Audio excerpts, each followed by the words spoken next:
Finding the optimum weight for swimming, cycling and running can be a challenge, and it's often a bit of a compromise. Well, it's known that finding a good power to weight ratio on the bike is going to make you go faster, and often, for most of us, losing a little bit of weight on the run will also help. Yeah, now running is the go-to sport often for trying to lose weight, but cycling can do a fairly good job as well. So today we're heading out on our bikes so we can help you with some tips for losing weight through cycling. If you're carrying a little more weight than maybe you should be, you might find that using running for weight loss can lead to injuries. But the great thing about cycling is you can do it far more often and for longer than you can other weight-bearing activities. Yeah, but it's not just about going for further when you're wanting to lose weight cycling. There's lots of other aspects that you can consider too.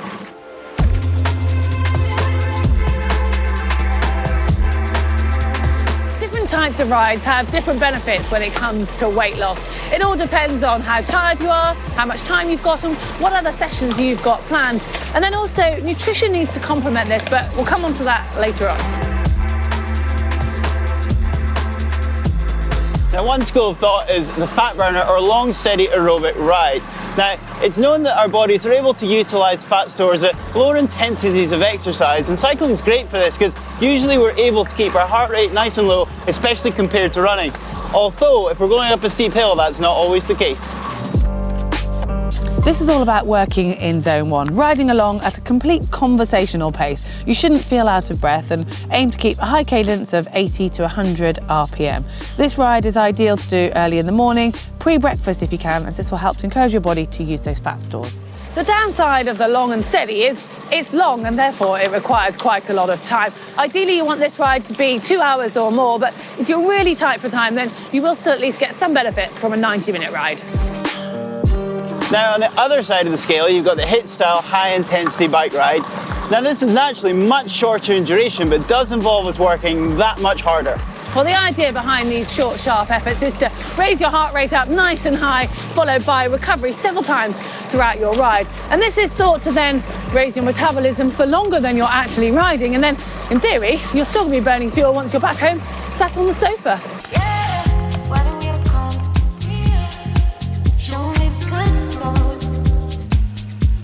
For a high-intensity session example, you can try this one out. It's 15 to 20 minutes warm-up, gradually building up to a strong pace. Then 5 times 40 seconds all out with 20 seconds easy leg spin. 3 minutes easy spinning, repeating all of this 3 times through before 15 minutes warm down. This can all be easily done within the hour, and it's also really easy to adapt it to the exercise bike or the turbo trainer if the weather's less appealing outside. And do feel free to add more reps in or even add an additional set if you feel like it. So finally we're going to talk about a strength session, but don't worry because we're not going to be jumping off into the gym. But ideally you will be able to find some hills for this session. And here we're going to be focusing on working our muscles hard, but by looking at resistance rather than speed and intensity. Well, lifting weights in the gym is known to promote lean muscle mass. Riding your bike at a high intensity will do the same. So, for example, you can use hills or ride your bike in a big gear. Now, if you can't find any hills, or indeed if you're doing this session indoors on the trainer, then try and stick to a gear that's going to make you work hard and ideally use a cadence around about 60 RPM.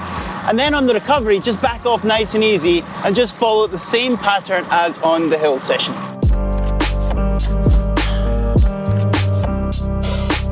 Working hard on the bike is only one side of the equation when it comes to weight loss.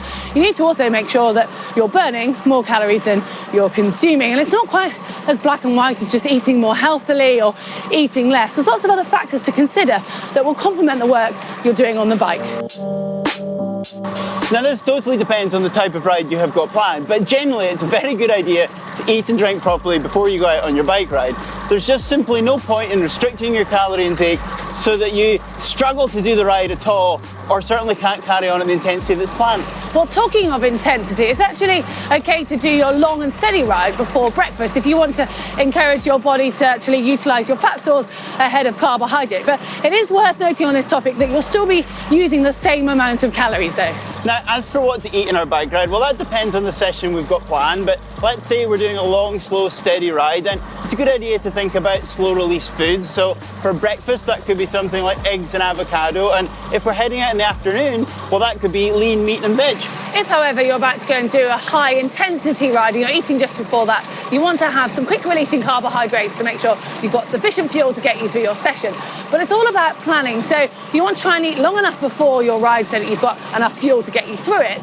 But you don't want to have so long that you end up being hungry and having to consume unnecessary calories before heading out.